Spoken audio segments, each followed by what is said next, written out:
La Contrahistoria. Un programa presentado y dirigido por Fernando Díaz Villanueva.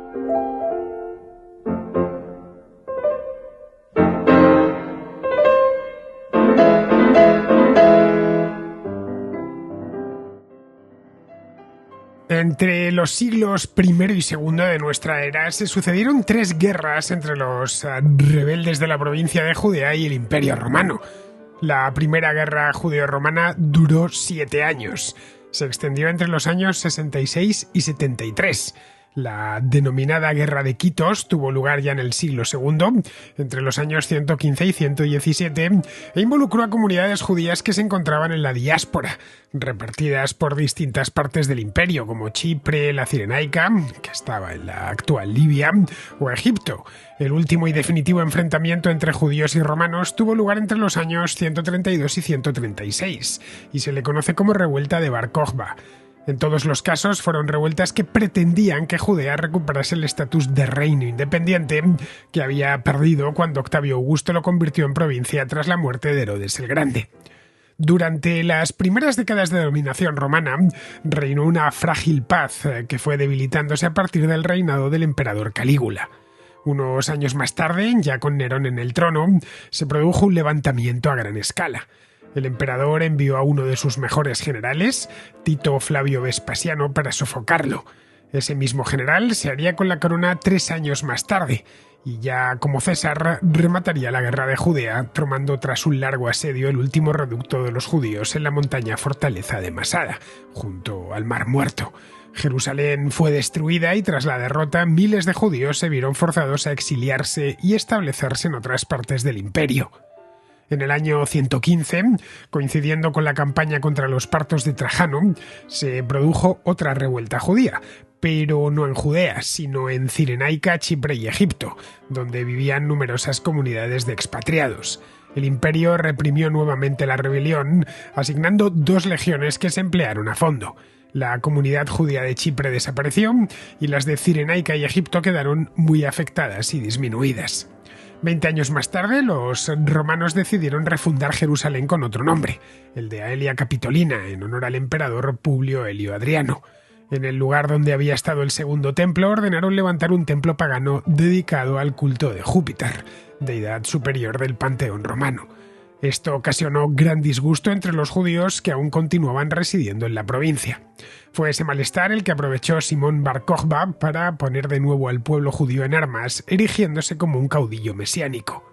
Los judíos volvieron a ser derrotados con gran esfuerzo por parte de los romanos, por cierto, ya que opusieron una feroz resistencia obligando a los romanos a llevar a cabo una política de tierra quemada. Se emplearon tan a fondo que arrasaron todos los núcleos de población habitados por judíos, prohibiendo incluso a los que se quedaron con vida que se asentasen cerca de Jerusalén, que pasó a convertirse en una ciudad helenística de nueva planta. Para eliminar por completo cualquier resto del judaísmo, el emperador decretó que la provincia cambiase incluso de nombre. De ahí en adelante pasó a llamarse Siria-Palestina y como tal subsistiría, ya dentro del Imperio Bizantino, hasta la invasión árabe del siglo VII.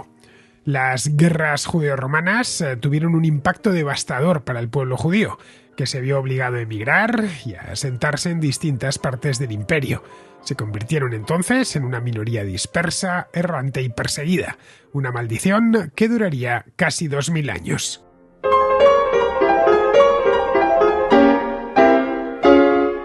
Judea entró en la órbita romana a mediados del siglo I a.C., cuando el general Pompeyo el Grande la ocupó deponiendo al último de los reyes asmoneos, que se llamaba Antígono.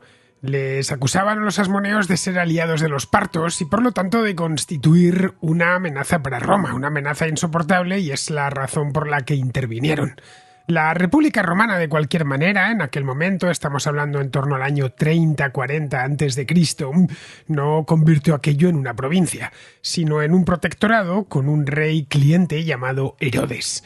Herodes era un aristócrata local, bien conocido por su papel en la Biblia, a quien el Senado nombró rey de los judíos, es decir, Rex Judeorum. El reinado de Herodes fue muy largo, de más de 30 años, lo suficientemente largo como para estabilizar la situación y crear una nueva dinastía desde cero, la dinastía herodiana. Herodes era un tipo muy autoritario y temía que los asmoneos se levantasen para reclamar el trono, así que hizo ejecutar a todos los familiares de la dinastía anterior, incluyendo entre ellos a su propia esposa, la primera de ellas, que se llamaba Mariamna, que era hija de un rey asmoneo, del rey Alejandro II. Con la protección de Roma, Herodes puso en marcha un ambicioso programa de obras públicas. A él se debe, por ejemplo, la última ampliación del Segundo Templo, que había sido levantado años antes. Se le dio la última reforma, la última renovación. A él se debe también el puerto de Cesarea Marítima, en la costa del actual Israel, la mejora de la fortaleza de Masada o la fortaleza de Herodión, que está cerca de Belén. Se puede ver, está a la vista de la ciudad de Belén. A su muerte, en el año 4 a.C., el emperador Octavio Augusto ordenó que el reino de Herodes se repartiese entre 4 de sus hijos. Herodes Arquelao, que recibió Judea y Samaria. Judea se corresponde aproximadamente con lo que hoy es el centro del Estado de Israel. Herodes Antipas, a quien entregó Galilea y Perea. Perea y Galilea están más al norte, para que nos hagamos una idea. Herodes Filipo, que se quedó con lo que estaba al norte de Galilea. Y Lisanias, que recibió un pequeño territorio al norte del monte Hermón. Nos meteríamos ya en Fenicia, en lo que hoy en día es el Líbano. La hermana de Herodes, que se llamaba Salomé, a quien también conocemos por su papel en la Biblia, recibió varias ciudades, entre ellas Ashdod, en la costa. La intención de Augusto de repartir entre varios, una tetrarquía realmente constituyó, era evitar que los herederos de Herodes se peleasen entre ellos y le terminasen creando un problema a Roma, porque tendría que ir allí a decidir quién iba a ser el nuevo rey. Así que les daba a cada uno de los hijos, les daba una parcela del reino, que por cierto era un reino pequeñito, y así se evitaban los problemas. Los herodianos de cualquier manera no eran especialmente populares, ya que habían sucedido a los asmoneos, les habían sucedido de mala manera, habían llegado por la puerta atrás y gracias a los romanos, y además muchos judíos veían a los asmoneos como la última dinastía de una Judea genuinamente independiente. Pero esta tetrarquía, creada por Augusto con la mejor de las intenciones para evitarse problemas, lo que le ocasionó fueron problemas. Vamos, que no funcionó. Los problemas eran continuos, así que en el año 6 después de Cristo, es decir, ni 10 años, bueno, sí, unos 10 años después de que crease de la muerte, de 12 años exactamente, después de la muerte de Herodes el Grande, decidió acabar con aquello, acabar con ese reino cliente e incorporar a Judea como una provincia del Imperio Romano. Es decir, dejaba de ser un protectorado, si queremos abusar de la palabra. El término protectorado se refiere a una entidad política mucho más moderna, pero bueno, para que nos entendamos. Dejó de ser un protectorado para ser una provincia del Imperio Romano con un prefecto a su cargo que dependía en principio del gobernador de Siria. No fue un asunto sencillo. Los romanos, por ejemplo, encargaron un censo, no tanto para saber cuántos había como para saber cuántos impuestos podían sacar de allí. Los primeros censos se hacían esencialmente para eso, y eso ocasionó una breve revuelta en el norte, la zona de Galilea. Pero fue pronto sofocada por las autoridades romanos.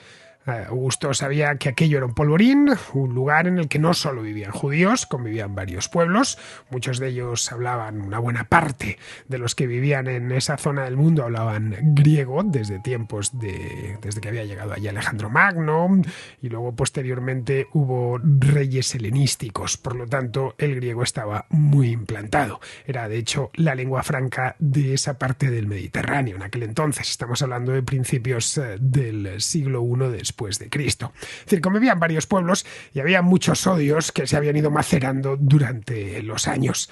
Así que procuró de nuevo no buscar demasiados problemas. Judea además no era una provincia especialmente rica. No era Siria, no era Asia Menor, no era Egipto. Pero se encontraba en un lugar estratégico, justo en la puerta del gran desierto que separaba a Roma de sus archienemigos, que eran el Imperio Parto, y en un punto de tránsito muy interesante entre Egipto y Siria, medio justo en el corazón mismo del creciente fértil. Por Judea pasaban también mercaderías muy valiosas provenientes del sur de Arabia, que venían en caravanas que se dirigían hacia los puertos del Mediterráneo. Habían pasado previamente por Petra, como os contaba en aquella contrahistoria, que eran los reyes nabateos, habían sido los aduaneros del desierto, y gracias a eso habían podido construir una ciudad excavada en la piedra tan hermosa. Bien, pues tras abandonar la región y esa región desértica y ese reino de los nabateos, se metían ya en Judea. Se solían deslizar esas caravanas por la orilla del Mar Muerto y continuaban hacia el norte, en demanda de los puertos de Siria, concretamente de Antioquía, y los puertos del levante mediterráneo, como los puertos fenicios. Y a partir de ahí ya esas mercancías se distribuían por todo el Mediterráneo, por todo el Imperio Romano. Vamos, que era un lugar no muy rico per se, pero que había que controlar directamente, pero eso sí, evitando todos los líos que se pudiesen presentar. Para ello ordenó a los prefectos que respetasen las leyes y las costumbres del pueblo judío. Sabía que los judíos eran un pueblo un poco extraño, a diferencia de todos sus vecinos y de los propios romanos, que eran politeístas. Los judíos eran un pueblo monoteísta, lo cual en esta época era algo realmente extraño. Les permitió, por ejemplo, que observasen el Shabbat, es decir, que descansasen el sábado. Les concedió una extensión de los rituales paganos, los judíos no tenían que realizarlos, y la posibilidad de acuñar monedas sin imágenes del emperador, para que no se ofendiesen. Ya sabéis que en el judaísmo está terminantemente prohibido eso de mostrar imágenes humanas, así que de tener a un emperador con su cara ahí, a los judíos, sobre todo los más observantes de la ley, no les interesaba lo más mínimo, es más, lo consideraban una blasfemia. Si se presentaba algún problema con el prefecto, lo que hacían las autoridades religiosas de Jerusalén era quejarse airadamente. Si el prefecto no les hacía caso, que a veces sucedía, recurrían entonces al gobernador de Siria, que era algo así como su jefe. El gobernador de Siria, para evitar problemas, pues trataba de mediar, para que la cosa no fuese a mayores.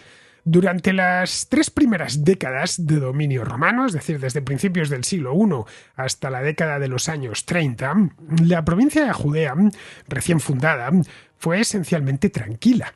Pero en el año 37, ya había muerto hacía mucho tiempo Octavio Augusto, había muerto en el año 14 y le había sucedido Tiberio, había muerto incluso Tiberio, y en tiempos de Calígula empezó a desestabilizarse poco a poco.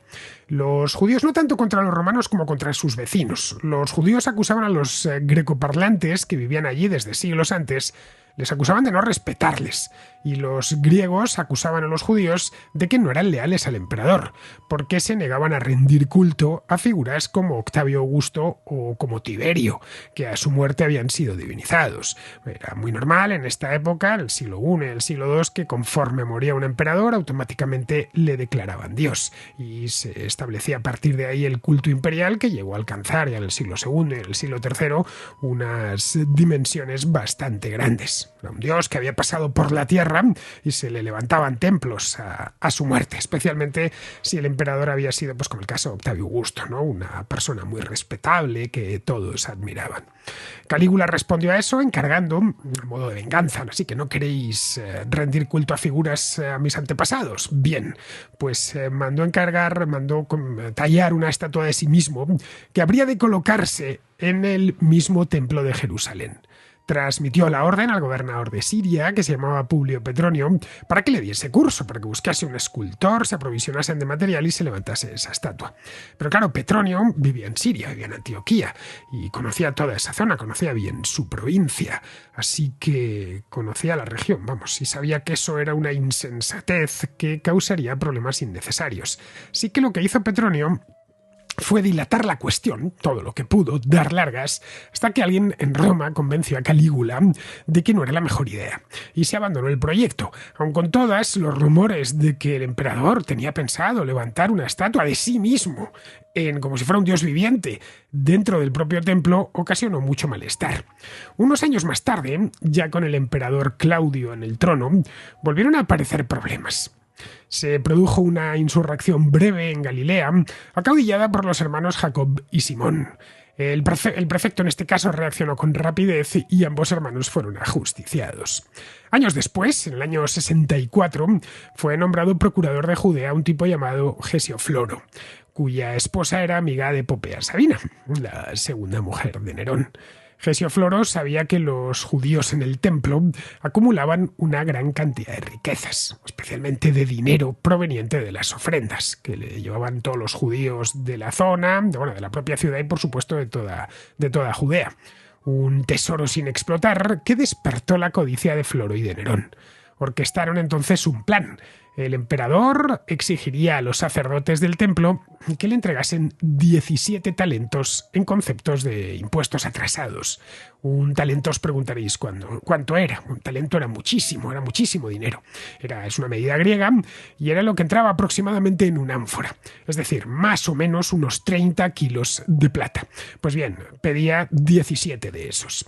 Si los sacerdotes se ponían chulos y no querían entregarlos, los romanos se reservaban entrar por la fuerza en el templo con sus propios soldados y sacar los 17 talentos, es decir, confiscárselos.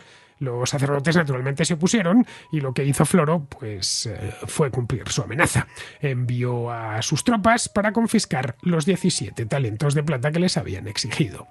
Esto hizo estallar una revuelta, en principio nada especial. Como hemos visto, los problemas con los judíos eran relativamente habituales. Pero esta vez se complicó y fue a más. Esto es una cosa que no supieron ver al principio. Supusieron que era algo muy localizado por parte de la casta sacerdotal de Jerusalén, que tan pronto como fuese el gobernador o el procurador para el caso medianamente ejemplar y ejecutase unos cuantos, se les pasaría y que la cosa no iría a mayores. Lo que hicieron los sacerdotes fue exigir, se pusieron, si el procurador estaba poniéndose firme, ellos se pusieron más firmes todavía. No olvidemos que desde tiempos de Augusto, desde que aquello se había convertido en una provincia, el imperio les dejaba mucha mano libre. Algunos sacerdotes exigieron que todos los extranjeros abandonasen la ciudad porque era una ciudad sagrada del judaísmo. Y en ese momento empezaron a aparecer líderes mesiánicos que se enfrentaron con los romanos.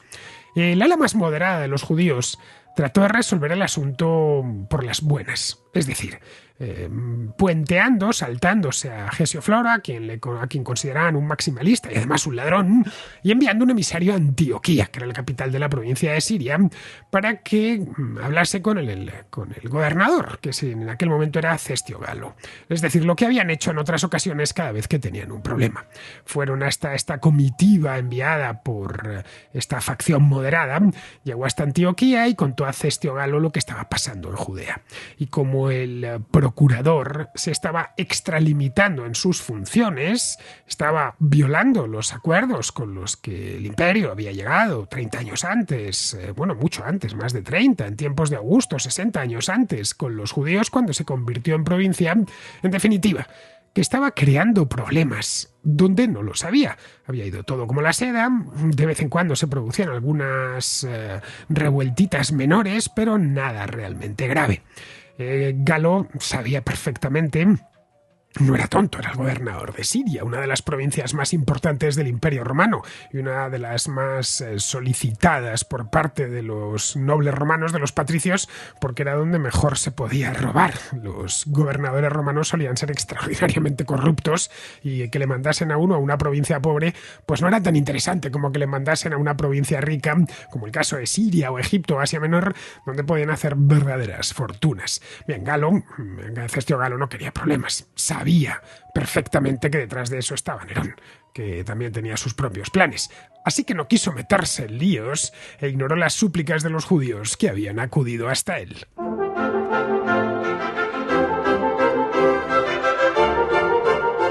El malestar fue a más y empezaron a proliferar los disturbios. En el año 66 la revuelta ya estaba extendida por toda la provincia. Era al principio una revuelta de baja intensidad, había problemas muy localizados que las guarniciones romanas tenían que sofocar y poco más. A partir del 66 la cosa fue a muchísimo más, se convirtió en una revuelta en toda regla que alcanzaba a toda Judea. En ello tuvo mucho que ver la respuesta que Floro dio a esta cuestión, es decir, el modo en el que este hombre lo gestionó.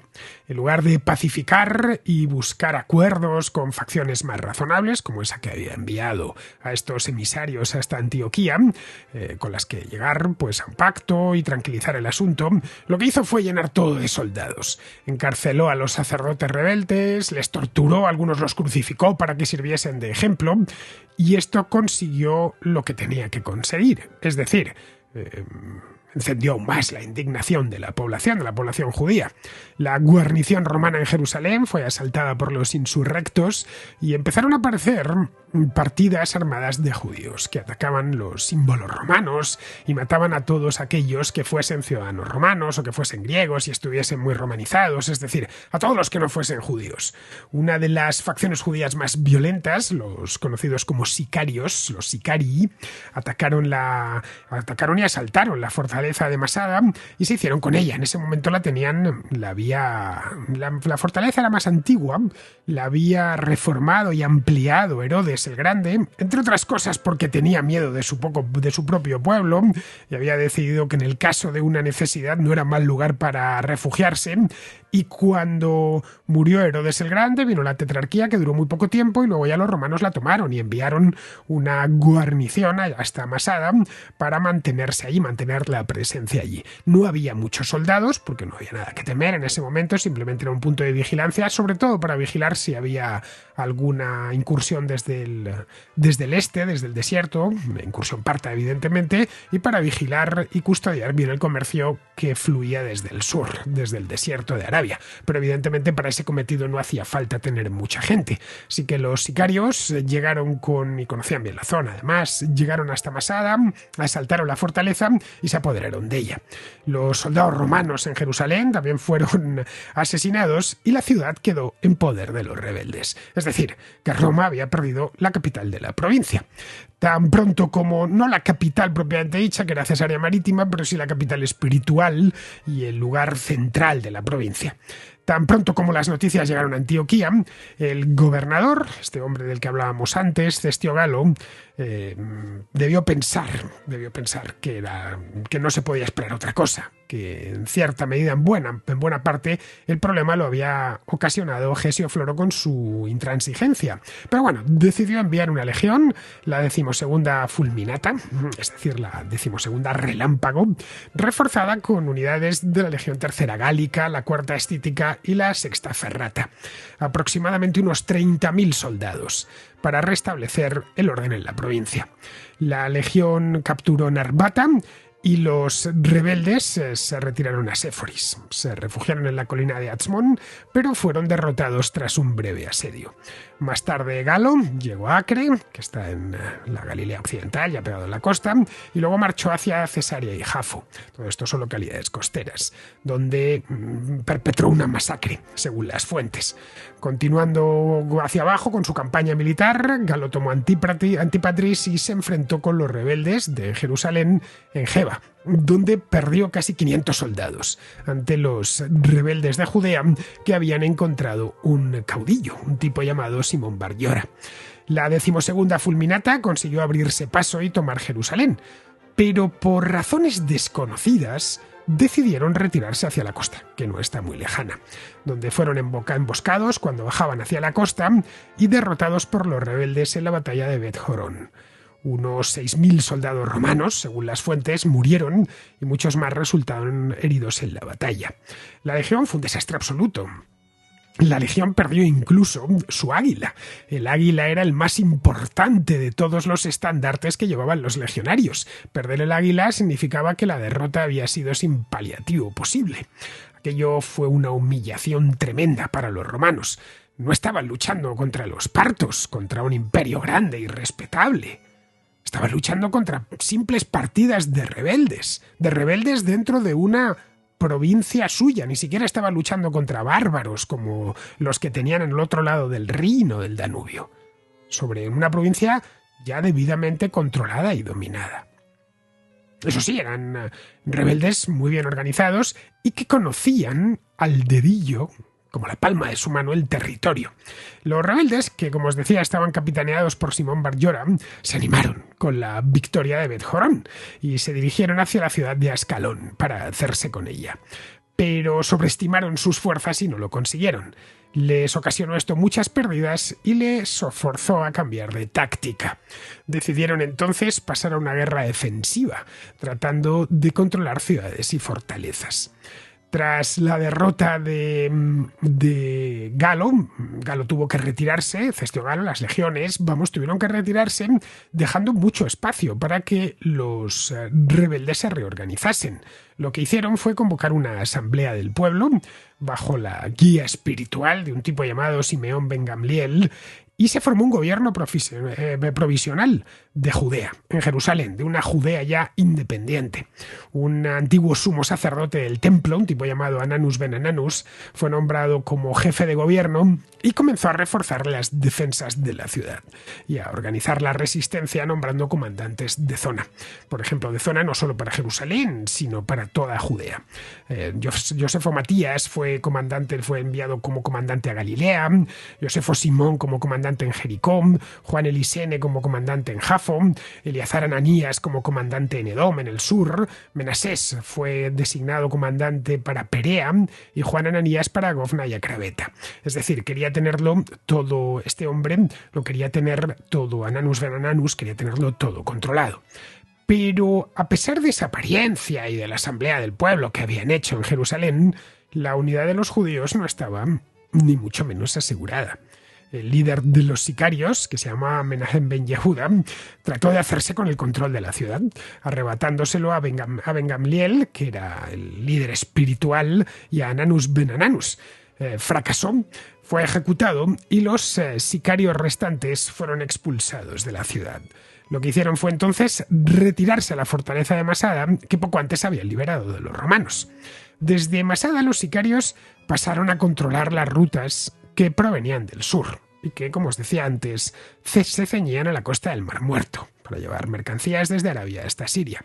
Simón Bar Yoram también empezó a verse con algunos problemas en Jerusalén porque consideraban las nuevas autoridades que era quizá demasiado radical. Lo que hicieron los partidarios de Bar Yora fue refugiarse junto a los sicarios en Masada. La situación, como vemos, era muy grave. Y era muy grave para ambas partes. Para los judíos porque no encontraban un liderazgo unificado y para Roma porque había perdido una provincia por primera vez desde que habían empezado a expandirse y no a manos de un imperio como el parto o de los bárbaros que vivían más allá de las fronteras, sino de antiguos súbditos rebelados. Eso, claro, habría inquietantes preguntas en Roma. Roma dominaba decenas de pueblos, desde Hispania hasta los desiertos del creciente fértil y desde Britania hasta las montañas del Atlas. Millones de kilómetros cuadrados, millones de personas que, por supuesto, no todas eran romanas, los romanos eran una minoría. ¿Qué pasaría si las noticias de lo que estaba sucediendo en Judea se extendían y en otros lugares del imperio les daba por imitar a los judíos? Roma no tenía legiones suficientes para sofocar varias revueltas a la vez.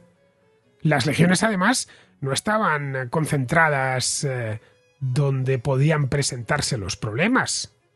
Se encontraban en su mayor parte acantonadas en las provincias fronterizas del Rin, del Danubio, en el Limes oriental. No había, por ejemplo, ninguna legión en Grecia, ninguna en Asia Menor, ninguna en Tracia o en la Galia. En Hispania solo había una en el norte. Lo mismo sucedía en África o en Egipto, que eran provincias muy ricas que llenaban los hilos romanos de grano. ¿Qué pasaría si sucedía algo así en Hispania, por ejemplo, o en la Galia? Probablemente se saldrían con las suyas si los hispanos o los galos se acordaban rebelarse contra Roma. Es decir, que había que tomar medidas urgentes. El emperador Nerón envió entonces al general Tito Flavio Vespasiano para aplastar la rebelión. Vespasiano lo que hizo fue reunir dos legiones, la 10ª Fretensis y la 5ª Macedónica, que se dirigieron de inmediato hacia Judea desde el norte. Vespasiano estaba en Siria en aquel momento. Vespasiano de cualquier manera quería atacar en forma de pinza. Había dado aviso a su hijo, que se llamaba igual que él, tenían los dos el mismo nombre, Tito Flavio Vespasiano, aunque el hijo ha pasado a la historia como Tito, con el prenomen, para no confundir a ambos, evidentemente. Estaba en ese momento Tito en Alejandría, al frente de otra legión, la 15ª Apolinaris, y le ordenó llevarla hasta Judea. Junto a los legionarios romanos, los dos Flavios contaban con el apoyo de los aliados locales, especialmente de la población de habla griega, que había sido perseguida por los judíos. Bien, pues con más de 60.000 soldados, Vespasiano comenzó sus operaciones sometiendo Galilea, la parte más al norte. Los rebeldes en Galilea estaban divididos en dos bandos. Había uno que eran leales al gobierno de Jerusalén, a Gamliel y compañía, que estaban comandadas por un tipo llamado Josefo, y representaban así a grandes rasgos a la clase alta, a los sacerdotes. Mientras que había otra facción, una facción celote, milicias celotes, que estaban formadas por pescadores, por granjeros fanatizados. Algunas ciudades, de hecho, de Galilea se rindieron a Vespasiano sin luchar, como el caso de Séforis o Tiberiades. Otras tuvieron que ser tomadas por la fuerza. Los celotes se habían encastillado en una fortaleza, en la fortaleza de Giscala, que los romanos sitiaron. Viendo que no podían resistir allí, los rebeldes la abandonaron y se marcharon a Jerusalén para resistir detrás de los muros de la ciudad.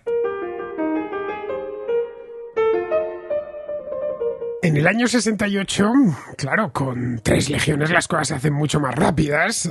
La resistencia judía en el norte había sido ya completamente aplastada. Vespasiano hizo de Cesarea Marítima su cuartel general y procedió metódicamente a limpiar la costa, evitando la confrontación directa con los rebeldes en Jerusalén, que estaban encima de la cordillera, encima de las montañas de Judea, y había que acometer primero esas montañas. Tener controlada la costa era fundamental. Era fundamental porque los rebeldes, desde los puertos que controlaban, empezaron a armar barcos pirata, que asaltaban a los navíos que salían de Alejandría con dirección a Roma y otras partes del imperio cargados con cereales. Esto era muy grave, porque ponía en riesgo la estabilidad de la propia Roma. Así que había que ir tomando los puertos como el de Jafo, donde se habían hecho fuertes los rebeldes. Esta fue la primera parte de la estrategia que elaboró Vespasiano. Tenía que tener controlada Galilea, luego toda la franja costera, y luego ya, una vez estuviese todo listo, pasar y acometer el interior. En el interior de Jerusalén, dentro de la ciudad, la situación era anárquica. Los judíos, al igual que se habían peleado en Galilea, también se estaban peleando en Jerusalén. Los celotes exiliados desde Galilea crearon problemas en Jerusalén hasta que estallaron enfrentamientos civiles por las calles. Se acusaban mutuamente de que unos estaban planeando rendirse ante los romanos. Bien, estos enfrentamientos pronto se extendieron por las zonas controladas por los judíos. Las distintas facciones se peleaban entre ellas, acusándose mutuamente de derrotismo y de estar pactando a escondidas un acuerdo de rendición con los romanos. Las noticias de lo que ocurría tras los muros de Jerusalén llegaron naturalmente a Cesarea Marítima, al cuartel general de Vespasiano, que tenía buenos espías, así que no tenía más que esperar y dar el zarpazo cuando creyese oportuno. Tenía 3 legiones a sus órdenes y el control de la costa, que no era poco. En la primavera del año 68 lanzó su ofensiva y penetró en las montañas de Judea, tomando pueblos y aldeas uno a uno. Al año siguiente siguió con la misma táctica. Esperaba en la costa en invierno y en primavera se ponía en marcha y pasaba al ataque, apoderándose poco a poco de territorio y privando de ese mismo territorio a los rebeldes. Pero en Roma las cosas no andaban bien, es decir, que si había enfrentamientos en Jerusalén también los había en Roma. Nerón no era un emperador popular. El Senado, la Guardia Pretoriana y algunos generales muy significados se conjuraron contra el emperador, contra Nerón, y le destituyeron. El Senado le declaró enemigo del pueblo, huyó de Roma y se suicidó con la ayuda de un secretario. El nuevo emperador era Servio Sulpicio Galba, era gobernador de la Hispania tarraconense, pero fue asesinado unos meses después por su rival, que se llamaba Marco Salvio Otón, lo que desencadenó una guerra civil. Unos se pusieron de un lado y otros de otro. Otón tampoco pudo reinar mucho tiempo, pudo reinar apenas 4 meses, hasta que fue derrotado por el gobernador de la Germania Inferior, que se llamaba Aulio Vitelio. Vamos, que había dado comienzo ya y nos encontramos en pleno año de los 4 emperadores, que es así como pasó la historia en Roma, que el año de los 4 emperadores fue el 69 de nuestra era. Vespasiano se sentía fuerte. Él estaba en Judea, tenía 3 legiones a su mando, tenía mucho prestigio y una guerra victoriosa en curso. Sus legionarios lo que hicieron fue proclamarle emperador en Judea y decidió entonces partir a Roma para reclamar el trono, ya que consideraba a Vitelio un usurpador. Se cercioró antes de que tenía partidarios en Roma, obviamente. Para continuar con la guerra en Judea, dejó a su hijo Tito. Tito pasó entonces a la última fase de la guerra. Ya habían tomado las montañas de Judea, habían tomado la costa y Galilea, solo quedaba la capital, solo quedaba Jerusalén. Avanzó con sus legiones hacia la ciudad, fue tomando todos los pueblos que la rodeaban y puso sitio a Jerusalén. Las distintas facciones judías estaban enfrentadas entre ellas y, por lo tanto, estaban debilitadas por la guerra civil que había dentro de la ciudad, pero aún podían desplegar cierta resistencia. Habida cuenta de que Jerusalén tenía unas formidables murallas y esas murallas les servían para parapetarse tras ellas. Tenía un total de 3 líneas fortificadas que estaban convencidos de que eran impenetrables. Los romanos no era la primera vez que se encontraban con una ciudad amurallada, ni mucho menos. Se lo tomaron con mucha calma. Establecieron un campamento permanente a las afueras de la ciudad, cavaron una trinchera alrededor de la muralla y construyeron una de la muralla exterior y construyeron una empalizada tan alta como las propias murallas de la ciudad, dejando entre medias una tierra de nadie. Cualquiera que, intentando huir de la ciudad para ponerse a salvo, o saliendo a por provisiones, por ejemplo, al abrigo de la noche, quedaría atrapado en esa franja. En ese momento sería capturado y sería crucificado. Y no crucificado en cualquier sitio, sino delante de la muralla, de la más externa para que lo viesen los defensores. En el interior se habían formado 2 grandes facciones. Había dos caudillos principales que se habían estado peleando hasta un poco antes. Uno era Simón Barjora y el otro era Juan de Giscala. Lo que hicieron fue ponerse de acuerdo, tenían a los romanos en las puertas de la ciudad y unieron sus fuerzas para defenderse. Así que en el verano del año 70, tras un asedio de 7 meses, Tito finalmente aprovechó el derrumbe parcial de varios lienzos de la muralla para abrir una brecha y penetrar en el interior de la ciudad con sus soldados. Los rebeldes, bajo el mando de Juan de Giscala, todavía controlaban el templo, mientras que los sicarios, liderados por Simón Barjora, controlaban la parte alta de la ciudad. El segundo templo, ese templo renovado por Herodes, no tanto tiempo antes, que era uno de los bastiones fortificados de la rebelión, fue completamente destruido. Hasta lo nivelaron, lo destruyeron a finales de julio del año 70. La ciudad fue incendiada y la mayor parte de los supervivientes fueron reducidos a la esclavitud. Juan de Giscala y Simón Barjora se rindieron. Los tesoros del templo de Jerusalén, incluida por supuesto la menorá, que anteriormente solo había sido vista por el sumo sacerdote del templo, fueron llevados hasta la costa y embarcados hacia Roma como botín de guerra. Allí Tito, que regresó a Roma para el desfile, desfiló junto a la menorá y todos los tesoros en una procesión triunfal, junto a unos 700 prisioneros de Judea quienes perdonaron la vida precisamente para el desfile. Los hicieron desfilar encadenados. Entre ellos estaban Juan de Giscala y Simón Barjora. Juan de Giscala fue encarcelado y Simón Barjora ejecutado. El triunfo sobre los judíos se conmemoró con un arco del triunfo que todavía se conserva y es de los más bonitos de Roma, el arco de Tito, con un solo vano. Se levantó unos años más tarde, pero no mucho, 5 o 6 años más tarde, en el foro. Representa este arco, si habéis estado en Roma y lo conocéis, habréis visto en la parte interior que hay unos relieves, ¿no? unas planchas con relieves. Bien, ahí se representa el desfile de los tesoros del templo. En uno de los relieves del arco se puede ver a los prisioneros cargando con la menorá, más es muy visible. La menorá es el candelabro de 7 brazos, que es uno de los símbolos del judaísmo. La menorá que preside el escudo de Israel sobre fondo azul, la menorá es de color blanco, está inspirada en la del arco de Tito. Podéis echar un vistazo al escudo de Israel y echar otro vistazo al relieve y veréis que son calcadas o prácticamente iguales. La verdad es que no tenemos ni idea de cómo era la menorá del templo, porque no nos ha llegado ningún grabado de cómo era.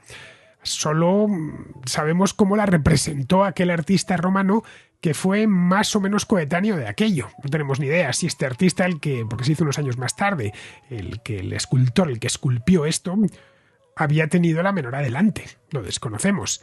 Así que es posible que los israelitas tengan en el escudo una interpretación libre de un escultor romano. Es decir, una posibilidad es que la menorá fuese de otra manera y el escultor romano no le gustase y la reinterpretase. O que no la había visto en su vida, le dijeron que esculpiese un candelabro de 7 brazos y esculpió el que más le gustaba en ese momento. Pero claro, cuando buscaron ya en 1948 un escudo para el nuevo Estado, querían dar un escudo que fuese significativo y representativo de los judíos y encontraron este.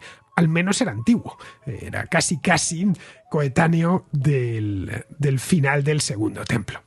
Bien, retomada Judea, volvamos a dejar 1948 y vamos a volver al año 70 después de Cristo.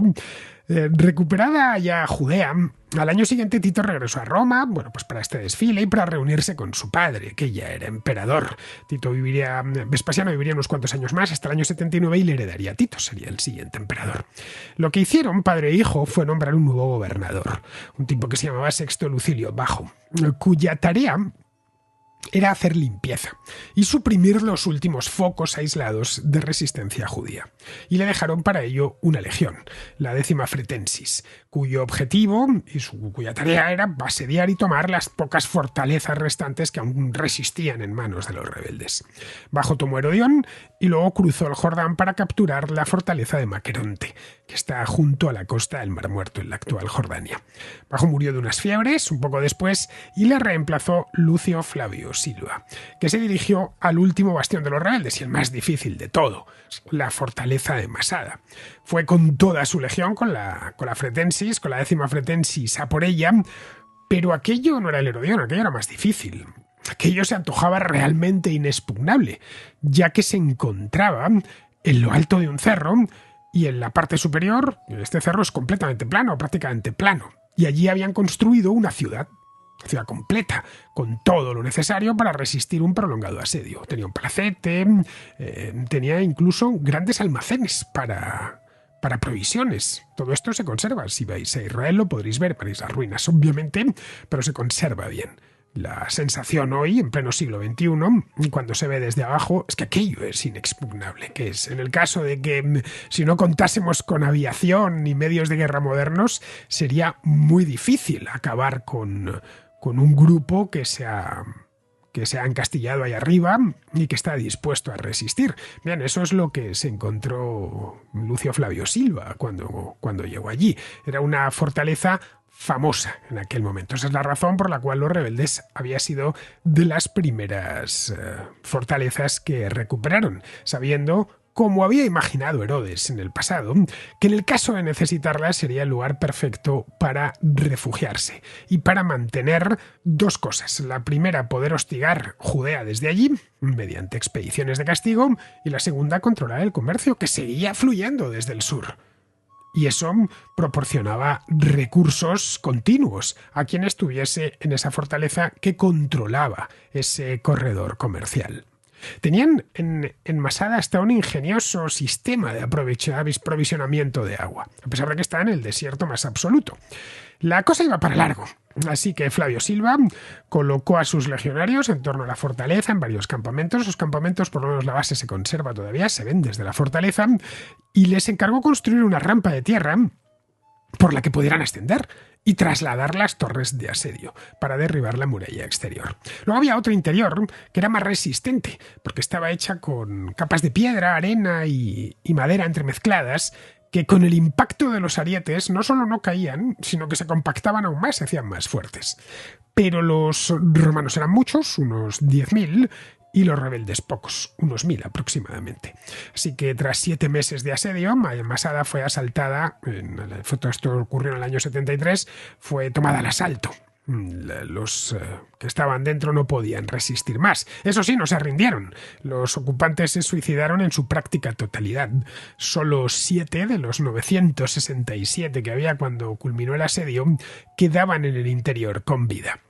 La guerra había terminado, pero Judea estaba material, económica y demográficamente devastada. No habían sido demasiados años de guerra. Esto había empezado en el año 64-66 los problemas, y estamos hablando del año 73 cuando se toma la fortaleza de Masada. La guerra, por lo tanto, una guerra tan larga y que había sido tan brutal en muchos aspectos, tuvo un impacto demográfico muy grande entre los judíos, ya que muchos perecieron en los combates y en los asedios, y otros debido a la destrucción de los pueblos y las aldeas, lo que les condenó y les destruyeron sus cultivos, les mataban el ganado, y eso les condenó al hambre. Los rebeldes, además, todo el que agarraban lo hacían esclavo y se los llevaran a otras partes del imperio para realizar trabajos forzados. Los historiadores calculan que 1/3 de la población de Judea murió durante esta guerra, y 1/10 parte de la población fue capturada y vendida como mano de obra esclava. Es decir, que en torno al 40% de la población judía de la provincia desapareció en el curso de unos pocos años. Otra parte se marchó por su propio pie, pues porque ahí estaba todo destruido, y lo que hizo fue pues establecerse en Egipto, que caía cerca, o en Siria, o en Asia Menor, o en Grecia incluso, o en el norte de África, donde fueron apareciendo nuevas comunidades judías. Para evitar nuevos problemas, Vespasiano concedió tierras a los veteranos de las legiones en Judea para que se instalasen allí una vez habían cumplido su contrato, les licenciaban y les entregaban tierras, y ya de paso romanizaban el lugar. Acantonó también a la legión que había participado en todo aquello, la principal, la 10ª Fretensis, la acantonó de manera estable en Jerusalén, por si se reactivaba la rebelión. Pero, a pesar de las grandes pérdidas humanas y de la destrucción del templo, muchos judíos se mantuvieron allí, reconstruyeron sus casas y siguieron con su vida. Lo que hubo que reconstruir casi de cero fue Jerusalén, que había sido incendiada por los legionarios de Tito. Se empezaron de nuevo a levantar algunas casas, pero el emperador no quería que la ciudad volviese a brillar de nuevo, ni por supuesto que se rehiciese la comunidad religiosa, a la que culpaba de todos los problemas que habían tenido que sufrir allí. La destrucción del segundo templo tuvo además unas implicaciones religiosas serias que llegan hasta el día presente. Marcó un punto de inflexión en el judaísmo. En ausencia del templo, que era el centro mismo de la vida religiosa de los judíos, el judaísmo respondió con una observancia todavía más devota de los mandamientos de la Torá. Y a partir de ahí se convirtió la sinagoga en el centro de la vida religiosa. Las sinagogas ya existían antes de la destrucción del templo, ya estaban presentes, pero adquirieron una prominencia que antes no tenían, y de hecho reemplazaron al templo como un lugar de reunión para los judíos, como el lugar de reunión para los judíos. Los rabinos, de hecho, sin templo no había sumos sacerdotes, así que, en cambio, las sinagogas tenían un rabino. Los rabinos lo que hicieron fue sustituir a los sumos sacerdotes como líderes de la comunidad judía. Los rabinos, digamos, llenaron el vacío de liderazgo religioso después de la guerra, y a través de sus enseñanzas ayudaron al judaísmo a adaptarse a la ausencia del templo. Para el año 75, es decir, 2 años después de la toma de Masada, la calma en Judea era ya completa, y así se mantendría durante muchos años. Pero la guerra había llevado a muchos judíos fuera de su tierra. Como os decía antes, se habían establecido en las inmediaciones, en las provincias vecinas.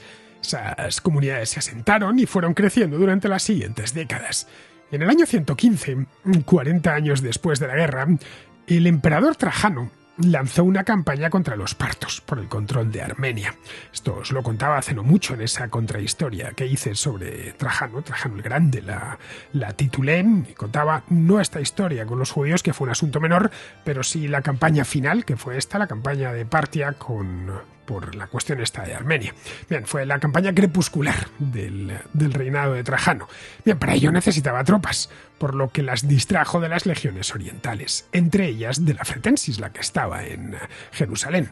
A algunos judíos eso les llevó a pensar que era el momento idóneo para pasar al contraataque y vengar la memoria de sus padres. Eran muchos los que, si no lo recordaban porque no estaban vivos cuando se había producido la guerra anterior, o la recordaban de cuando eran pequeños o muy jóvenes, sí que se lo habían transmitido sus sus padres o sus abuelos se lo habían contado lo que había pasado allí en torno al año 70, es decir, que en aquel momento lo tenía muy presente. El templo había sido destruido solo 40 años antes y todos soñaban con que se reconstruyese de alguna manera.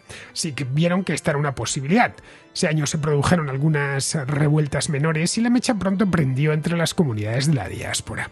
La provincia de la Cirenaica, que esto es la actual Libia, luego se extendió a Egipto y a Chipre. También a la zona del Frente, en Mesopotamia, donde había muchos judíos viviendo ya desde tiempos antiguos, desde la guerra del año 70 o incluso antes, que había comunidades judías, siempre hubo en esa zona. Se levantaron contra los romanos y atacaron las guarniciones que había. En Cirenaica los rebeldes estaban liberados por un tal Lucúas, a quien le dio con los templos paganos. Destruyó los de Júpiter, el de Apolo, el de Artemisa, el de Isis. No solo eran los romanos, también atacaba a los griegos y a los egipcios, y algunos edificios romanos como las termas, que identificaba con el dominio romano. Sus enemigos eran tanto los romanos como los griegos. La revuelta fue a más y la ciudad de Cirene quedó destruida.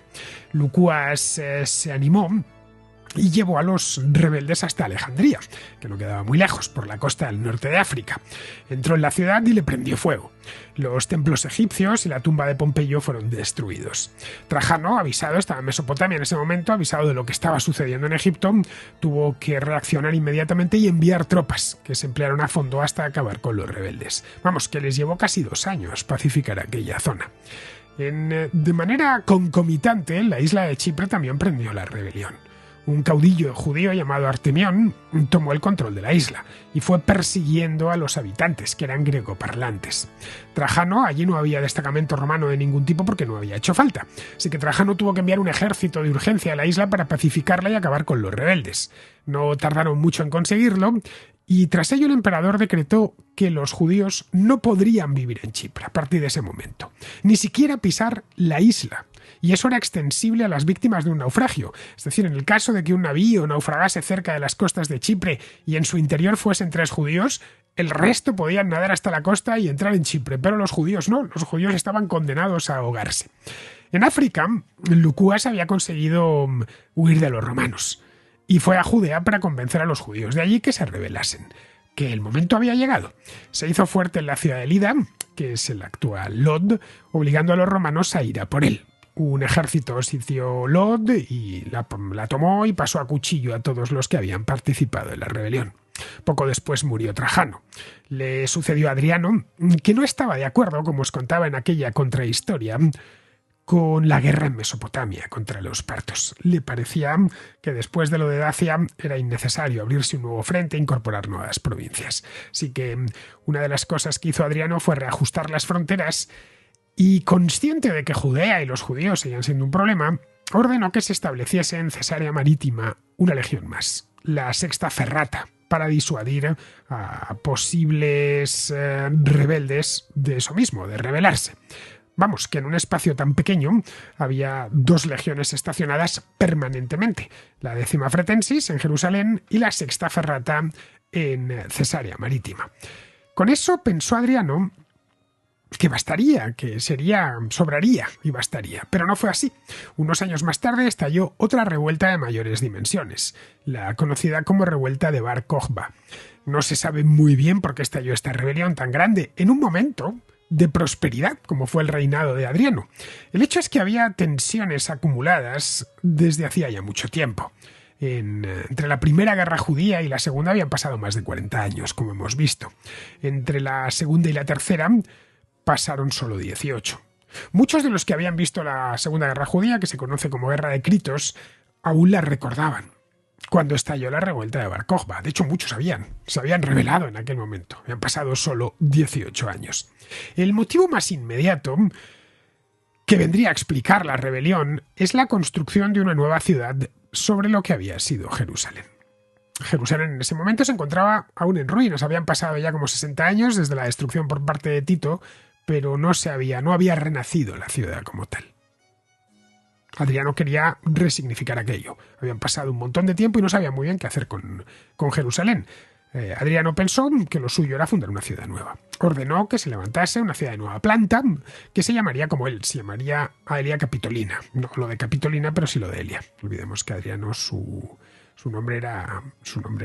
Adriano es cognomen, su nombre era Helio, en una palabra, así que se llamaba como él. En el centro habría un templo a Júpiter. Al principio de su reinado, Adriano incluso se había mostrado comprensivo con los judíos. Les cuentan que incluso les llegó a prometer que reconstruiría el templo, pero luego se echó para atrás. Estableció una legión extra en la zona, la Sexta Ferrata, y como os he contado antes, y siguió adelante con los planes de romanizar completamente Judea. Las obras de Elia Capitolina dieron comienzo en el año 131. El gobernador de Judea, que se llamaba Tinelio Rufus, hizo el ritual romano habitual para fundar una ciudad. Eso conllevaba arar los límites designados de la ciudad, pero es que eso era un insulto para los judíos. Iba contra la religión judía, lo consideraban como una ofensa imperdonable, ya que implicaba arar el templo.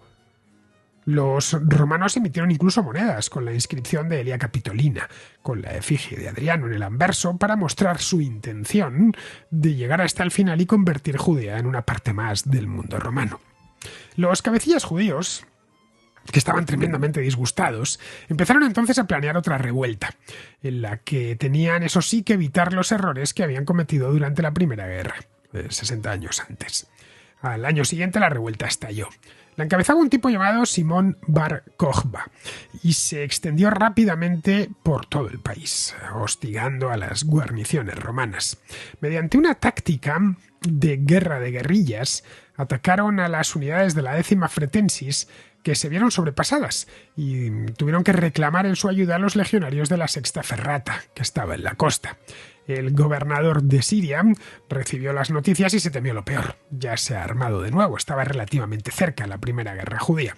Envió la Legión Tercera Gálica, que estaba en el norte, que estaba en Siria, y la reforzó con la Legión Tercera Cirenaica, que estaba acantonada en el sur, en la Arabia Pétrea.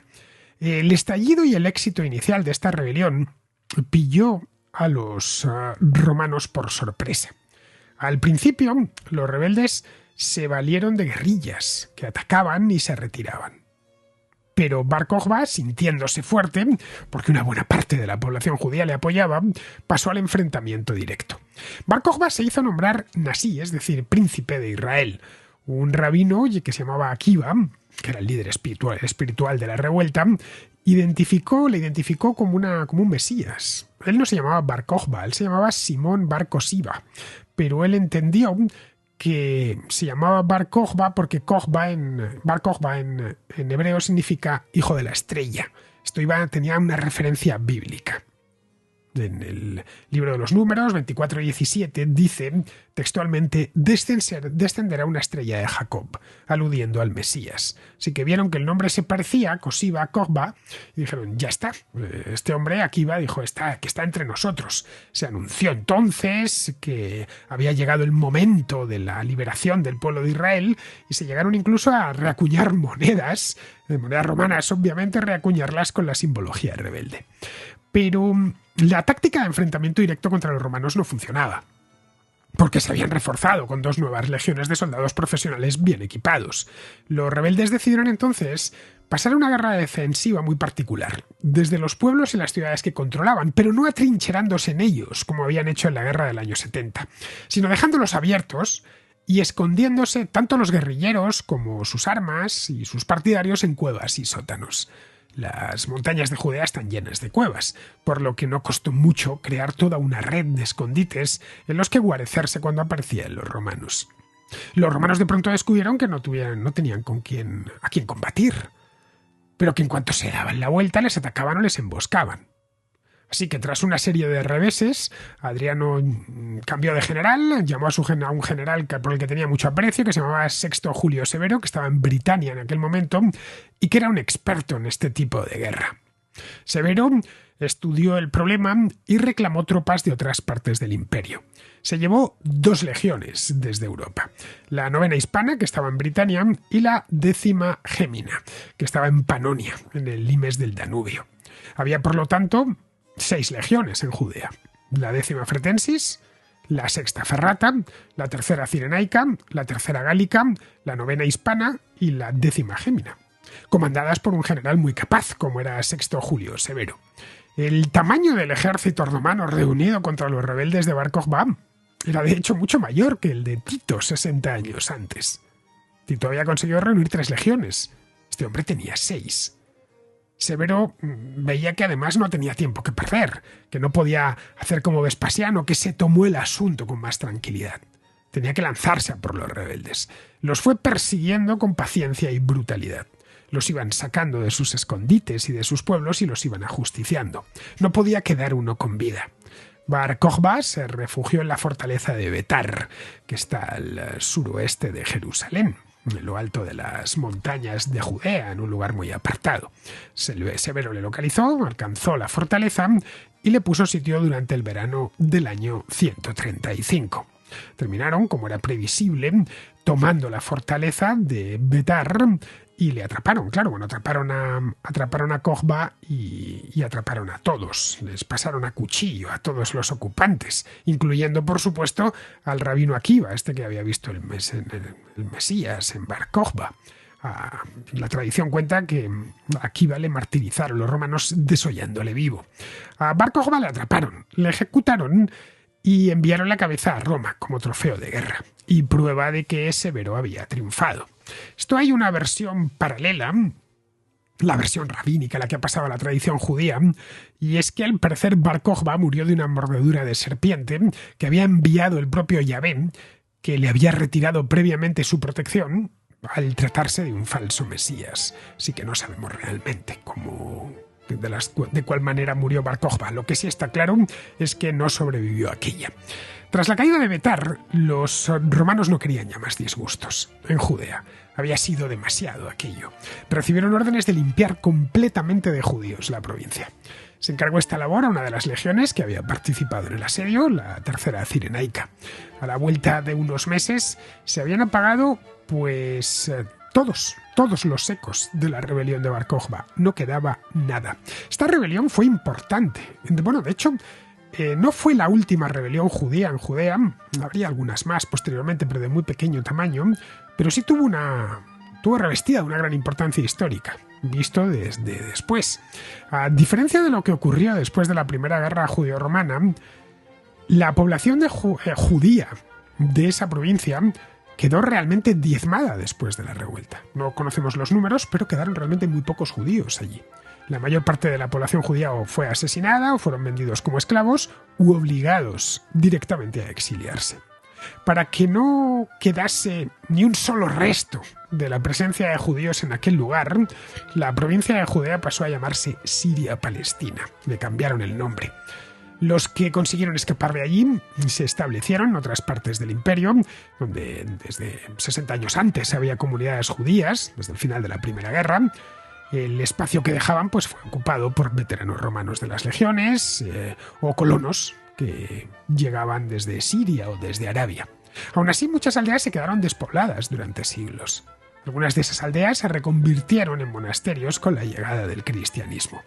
Luego Adriano, para evitarse ya más problemas, promulgó una serie de edictos religiosos, destinados a desarraigar para siempre el judaísmo de la nueva provincia de Siria-Palestina. Prohibió la ley de la Torá, prohibió el calendario hebreo, y en adelante los judíos tendrían prohibida la entrada en Jerusalén. Se quemaron los rollos sagrados del judaísmo en el templo que acababan de construir dedicado a Júpiter en la nueva ciudad, en Elia Capitolina.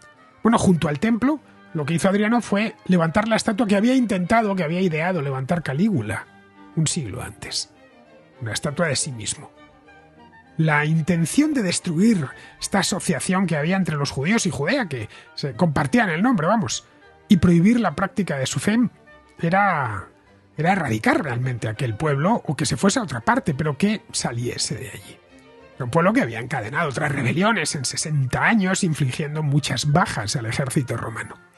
La presencia judía en la región quedó reducida al mínimo, pero aún quedaron algunas comunidades que emigraron casi todas a Galilea para establecerse allí. El resto de los judíos huyeron y se desperdigaron por todo el imperio. Esas comunidades prosperaron con el tiempo y llegaron a ser muy numerosas en ciertos lugares como Egipto o Asia Menor. Lo que nunca consiguieron fue regresar a Judea para restaurar allí un reino independiente. En los siglos siguientes, como os decía antes, hubo algunas revueltas más, pero todas de pequeña envergadura, que fueron sofocadas con facilidad, primero por los romanos y luego por los bizantinos, es decir, por los romanos de Oriente. La última de ellas tuvo lugar a principios del siglo VII, en tiempos del emperador Heraclio. Su epicentro fue Galilea. Los rebeldes aprovecharon que Bizancio estaba en guerra con los persas sasánidas y se levantaron. Bueno, se lo habían pactado antes con Corroes, con el emperador sasánida, pero no duró mucho. Pocos años después, en el año 638, los árabes invadieron Palestina, Palestina Prima, que era como se llamaba en tiempos de Bizancio, llevando consigo una nueva religión, el Islam, que escogió Jerusalén como una de sus ciudades sagradas. Fue entonces cuando cambió esta ciudad de nombre otra vez. Se dejó de utilizar lo de Elia Capitolina, y se le llamó Al-Quds, la Sagrada, que es como siguen llamándola hoy los musulmanes.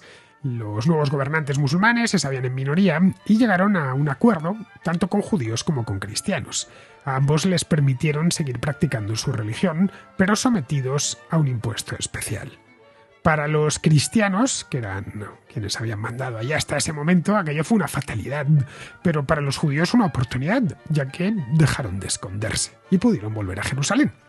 Aún así, la población judía en esa zona sería muy escasa, hasta el siglo XIX, cuando varias olas de emigrantes judíos provenientes de Europa empezaron a llegar a esta remota provincia del Imperio Otomano para asentarse en ella. Unas décadas más tarde, y gracias a una serie de carambolas históricas imprevisibles, sus descendientes consiguieron crear un Estado judío independiente, el Estado de Israel, la primera vez en casi 2000 años, desde la caída del reino asmoneo a manos de Pompeyo el Grande, en el que los judíos tenían un Estado propio. Espero que os haya gustado esta entrega sobre las 3 guerras judías de los siglos I y II de nuestra era. Era un tema que tenía pensado hacer desde hace ya tiempo y que cuando estuve con los contraescuchas en aquel viaje que hicimos con Alberto Garín a Jerusalén, pues esto a finales de mayo, pues refresqué para poder elaborar una contrahistoria. Estas guerras que tuvieron lugar hace ya 2000 años siguen teniendo cierto impacto en nuestro mundo, eso es innegable. Los israelíes actuales, de hecho, fundamentan su estado sobre aquellos rebeldes judíos que se batieron en duelo contra los romanos. E incluso hacen hasta sellos de personajes como Bar Kokhba, ¿no? Bien, vamos ahora con el contrasello, donde tenemos a los contraescuchas esperando con sus dudas, reflexiones y consultas históricas. El contrasello. El espacio de ruegos, preguntas y reflexiones de la contrahistoria. Empezamos con Daniel, que pregunta por el término caudillo. Soy un gran fan tuyo y de tus programas, especialmente de la contrahistoria. Te quería hacer una petición, que es una doble petición, porque es una petición también para Alberto Garín, para que hagáis un programa juntos sobre el caudillismo. Yo este tema me lo he leído, pero claro, desde la historia de Venezuela, y es lo que conozco. Pero me gustaría una visión más completa que abarque toda América del Sur. Y todo el fenómeno del caudillismo latinoamericano. Además de eso, te tengo una pregunta, que es una pregunta que te puedo hacer a ti, tranquilamente, me lo puedes responder rápido, y es sobre la palabra caudillo, porque me llama la atención que Franco haya sido llamado por sus seguidores y hasta donde tengo entendido por él mismo, caudillo de España, por la gracia de Dios, y que esa palabra aquí tenga una connotación positiva, mientras que cuando a Chávez, Rómulo Betancourt o Perón se les llamaba caudillo, siempre fue por parte de sus enemigos y una forma de insultarlos. Entonces quería saber si es que en España la palabra caudillo no tiene la misma acepción que en América, o si aquí la tuvo pero luego cambió. Muchas gracias, un saludo. Lo de la contrahistoria sobre el caudillismo es muy buena idea, Daniel. No se me había ocurrido. Son muchos los caudillos que hay en Hispanoamérica, sí que tendríamos que hacer una criba previa. y quedarnos con los principales, claro, y sobre eso construir un relato, ¿no? Se lo comentaría a Alberto para ver qué le parece. Respecto al término caudillo en sí, a ver, en la España actual se identifica automáticamente con Franco, pero antes de la guerra no era así. Caudillo es un término que viene del latín capitellum, y que significa eso mismo, cabecita o cabecilla. Y hasta el ascenso de Franco al poder durante la guerra civil en España se empleaba poco. Recuerda que esto es una monarquía y para caudillo pues ya teníamos al rey, ¿no? Cuando triunfó la rebelión militar del 36, los conjurados eligieron a uno de los suyos, a uno de ellos, para que condujese la guerra. Y luego ya verían lo que hacían. El elegido fue Francisco Franco, que era un general africanista muy prestigioso. Fue entonces cuando se sacaron de la manga eso de caudillo. Le sonaba bien y tenía connotaciones positivas, ya que, bueno, un caudillo era alguien ejemplar y querido por los demás, ¿no? Algo así como un líder nato, de moralidad intachable, nacido desde abajo como Viriato, ¿no? Así que se empezó a llamar caudillo a Franco y con eso se quedó hasta su muerte. El título era necesario porque Franco no era un rey, pero tampoco era el presidente de una república. Él nunca fue presidente de España, no. Él era el caudillo, tal cual, el jefe del Estado. Eso era su título. El franquismo fue un régimen político un tanto extraño. Durante sus 10 primeros años no tuvo forma de Estado clara. No era una monarquía, pero tampoco era una república. Con la ley de sucesión de la jefatura del Estado, que es del 47, una de las leyes fundamentales del franquismo, el régimen decidió que España era un reino. Pasó a tener el nombre oficial de Reino de España. Pero un reino sin rey. Franco se reservaba la facultad de nombrar un heredero cuando lo creyese conveniente. Se entendía que si era un reino, pues claro, nombraría algún príncipe con derecho sobre el trono. Pero en aquel momento Franco todavía era joven y no era algo que urgiese.